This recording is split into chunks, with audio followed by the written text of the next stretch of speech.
Essas foram algumas das piores cavadinhas da história do futebol. E bater pênalti desse jeito, você já sabe, né? Ou você é um gênio quando marca, ou passa uma vergonha absurda que pode acontecer até com os maiores craques. Só que o caso Brahim Dias é mais único pelo contexto e por como tudo aconteceu. Bater pênalti de cavadinha pode mostrar uma personalidade muito grande, mas também é uma roleta russa. Ou você vira um gênio, ou pode até destruir uma carreira. Algumas custaram títulos, vagas em fases mais avançadas, e outras custaram empregos. Então vamos relembrar 10 pênaltis ridículos batidos de cavadinha. E assim, é difícil começar sem falar da Copa Africana de Nações, porque é um roteiro inacreditável. Pensa que Marrocos fez uma Copa do Mundo em 22 muito boa e tinha grande chance da vida de conquistar um troféu. Aí tudo do jeito que foi, um pênalti polêmico, mas no último lance, na casa do Marrocos, estádio cheio, e o cara me faz isso. Tem também toda uma questão mais política sobre o Brahim, que eu não vou entrar no mérito, mas fato é que essa batida foi ridícula. Eu sou suspeito pra falar porque eu gosto de cavadinha, mas nesse nível, em jogos como esse, eu consigo lembrar principalmente do Zidane e talvez do Louco Abreu, mas ele batia assim sempre, então não conta. Não, por ter perdido o pênalti. Não, desculpa só pede quem rouba, ou quem come mulher de outro. Esse sim tem que pedir desculpa, mas futebol não tem que pedir desculpa. E bom, toda a história do time sair de campo, do Mané ir lá buscar e tudo acontecer em pouco tempo vão deixar marcado o Brahim Dias com razão. Mas ele tinha feito um bom campeonato e sido artilheiro. A imagem dele recebendo a chuteira de ouro é sensacional. E agora vamos ver na Copa, porque pelo menos o Marrocos chega abalado e pega o Brasil na primeira fase. E bater desse jeito pode ser que tire um dos grandes jogadores dessa seleção até do Mundial, viu? Não acho que seja o caso, só que o cara tá sendo tratado como um criminoso no país, porque talvez pra nós a Copa Africana de Nações parece um negócio não tão atrativo, mas pra eles é muito mais que uma Copa América e que uma Eurocopa. Eles tratam como uma grande oportunidade de ganhar um título, e é verdade. Olhando esse lance me deu a ideia de fazer esse vídeo, então vamos ver outras cavadinhas emblemáticas a partir de agora. A próxima vai ser logo do Neymar, hein? Então se liga aí. Cara, o Ney é um dos melhores batedores do mundo, mas a gente não tem que falar dessa tática nova dele de bater, e sim dele bem novo no Santos. E é muito bom falar dessa época. Aquele time do Santos em 2010 que venceu o Paulista e chegou até a final da Copa do Brasil, fazendo incríveis 39 gols naquela edição da competição. Era um time absurdo. Passou fazendo 10-0 em jogo, passou de Grêmio, passou de Galo, até chegar na final contra o Vitória. Bom, assim, a confiança do título era muito grande, mas o Neymar tava confiante demais. E tinha assim porque era o artilheiro da competição com 11 gols e foi dele o gol que abriu o placar. E com 28, o menino pedalou pra cima do zagueiro e sofreu o pênalti. O Neymar era muito leve nessa época, uma velocidade inacreditável. O goleiro do outro lado chamava Lee Oliveira e o Neymar resolveu cavar, só que deu errado. Não que tenha mudado muito, mas como tudo que ele fazia vinha dando certo, essa tinha dado errado. O Santos foi campeão e venceu essa partida. Mas o mais engraçado revendo esse lance é ver o Lédio Carmona esculachando o Neymar depois da batida. Foi de cavadinha, foi absolutamente irresponsável e imaturo nessa cobrança. Desperdiçou uma chance capital de matar o jogo por absoluta imaturidade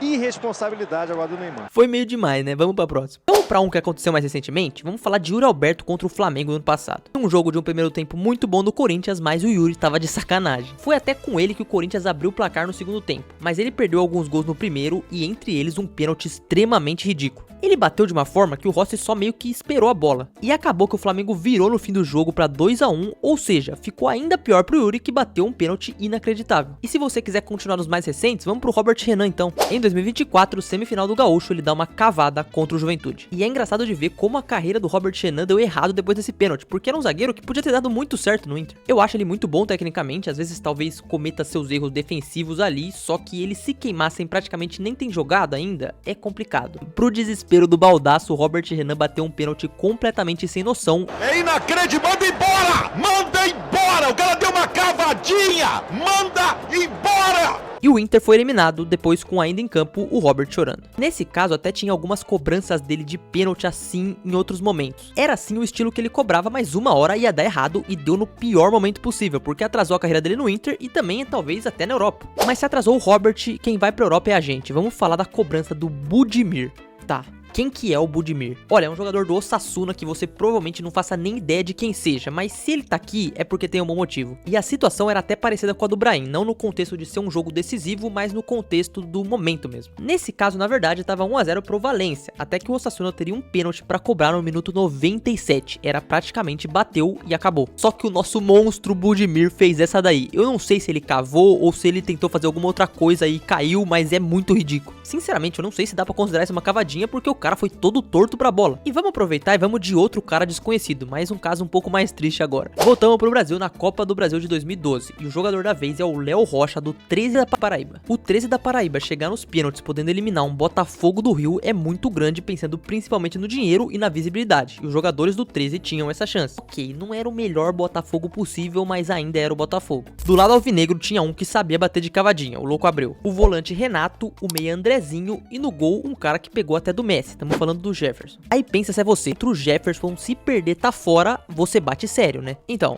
o Léo Rocha cavou, o Jefferson pegou e ainda provocou o cara. O pior de tudo é que o Léo Rocha, que tinha acabado de chegar no clube após essa demonstração de displicência absurda, foi demitido do 13. E um caso que não valia nada, mas que foi inacreditável também, foi a do Ryan Cherki contra o Arsenal em 2022. Antes de falar qualquer coisa, eu tenho que dizer que eu acho o Cherki um craque. O cara tem um controle de bola e uma habilidade impressionante, mas o que ele fez aqui foi sacanagem. Era um amistoso que foi 3-0 pro Arsenal, mas se liga nessa cobrança do Cherki. Ele simplesmente bateu totalmente sem vontade e deu na mão do goleiro. Um dos piores sem dúvidas, mas sabe o que seria ridículo também? Você sair daqui sem deixar o seu like e se inscrever aqui no canal. Esse aqui é um vídeo um pouco mais simples, normalmente eu faço algumas coisas mais trabalhadas, eu tenho certeza que você pode curtir, então por favor, me dá uma chance. E pra não dizer que eu não agreguei nada aqui, vamos falar mais sobre a história da cavadinha. O bater desse jeito, como é conhecido lá fora como Panenka, teve como seu precursor Antony Panenka, justamente o nome que foi dado depois, né? Faz sentido. Bater pênalti é algo sempre muito tenso, então você inventar algo novo tem que ser genial, e foi isso que o Panenka fez simplesmente em uma final de Eurocopa. Um jogo entre Tchecoslováquia e Alemanha e o pênalti decisivo caiu nos pés dele. E vale lembrar que o goleiro do outro lado era Sepp Maier, um dos principais goleiros da época. Então ele vai lá e bate desse jeito. Hoje a gente já viu vários jogadores baterem de cavadinha em momentos decisivos. Mas imagine uma época que isso não existia. É óbvio que ninguém esperava e assim a Tchecoslováquia foi campeã da Euro. E a cobrança lá Panenka foi introduzida no mundo. Só que beleza, chega a falar da parte boa, vamos falar das cavadinhas de novo que deram errado. E aqui eu separei mais três e três também bem marcantes. Começando pela do Ronaldinho Gaúcho no Clássico de Milão, mas que aconteceu em um amistoso. E eu coloquei essa pra mostrar que até errando ele faz diferente, porque o Ronaldinho nesse jogo em si não ia mudar muita coisa, mas ele cavou também. Como eu disse, era um amistoso, foi 2-2 no tempo normal, e nos pênaltis os dois times vinham convertendo e errando, como é de praxe, até que chega a vez do Ronaldinho. E vale ressaltar que a Inter tinha sido campeã da Champions na temporada anterior, e na Série A, o Ronaldinho teve um pênalti defendido por Júlio César, então foi a segunda cobrança que ele perdeu em um clássico. O bruxo bateu uma cavadinha quase no ângulo, não foi aquelas que se o goleiro só ficasse no meio teria pegado. Mesmo assim, foi uma cavadinha que custou a vitória do Milan no derby, e mesmo ela batendo na trave, o Ronaldinho tem que entrar no nosso vídeo. Agora a gente chega nas duas últimas e nelas a gente pode dar uma aprofundada maior. Primeiro falamos de Elano no 5-4 Flamengo e Santos. E eu quero ir além porque esse jogo daria pra fazer um vídeo só dele aqui no canal, e tem muita coisa que aconteceu. O jogo colocava em frente praticamente o futuro contra o passado, o príncipe contra o bruxo. E era dia do príncipe, porque com 26 minutos tava 3-0 pro Santos. Vale lembrar que o Neymar meteu gol Puskás naquele dia, ou seja, poderia ser uma goleada na Vila.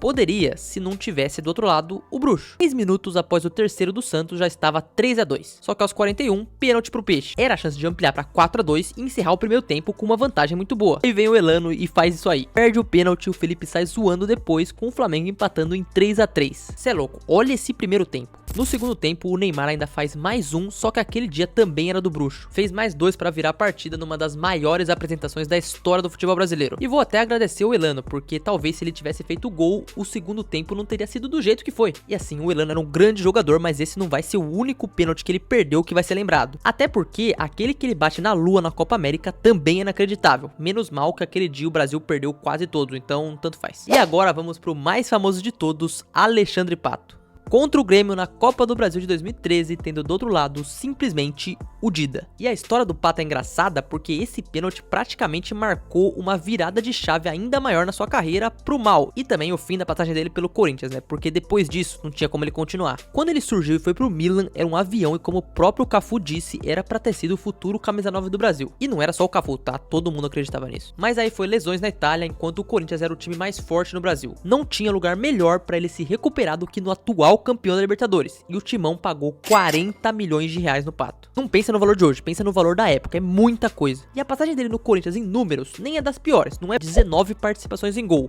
praticamente uma a cada 3, vai. Só que olhando da ótica do Corinthians, esse pênalti é ainda mais marcante porque ele podia salvar a temporada de 2013. O time que era favorito na Libertadores caiu pro Boca daquele jeito, com a Marília fazendo a boa pros argentinos. Então ganhar a Copa do Brasil significava terminar o ano com um título grande, e fora de casa conseguiu segurar o Grêmio e era vencer nos pênaltis contra o Dida. Aí no pênalti decisivo, o cara me faz isso daí. Corinthians eliminado e praticamente fim da passagem do Pato no Corinthians, pelo que todo mundo diz, ele sendo humilhado no vestiário. O Tite descascou ele, mano. Cagou, velho. Coisa mais linda, sem alterar e blá. E bom, em resumo, bater pênalti desse jeito depende da sua personalidade e também de alguns momentos. Você pode fazer e ser um gênio ou pode fazer e dar muito errado. Mas agora voltando pro Brahim, pelo contexto do jogo, eu acho que os jogadores do Marrocos podiam quebrar ele ainda no campo. E era a chance na mão de fazer história e ele fez isso. Tudo bem que o Hakimi, quando teve a chance, fez na Espanha na Copa do Mundo, só que eram situações diferentes. O cara jogou uma chance de ouro no lixo e vai ser sempre lembrado no seu país por isso. A não ser que ele dê a volta por cima de alguma forma, mas eu acho bem difícil. Bater pênalti de cavadinha tem dessas. Às vezes você perde e não acontece nada, ou às vezes você perde e pode acontecer o pior, ser demitido ou até ter sua saída facilitada do clube. Mesmo assim, quem bate de cavadinha tem personalidade e tomara que a gente ainda veja muitas boas e muitas ruins como essas. Essas que foram algumas das piores cavadinhas da história do futebol.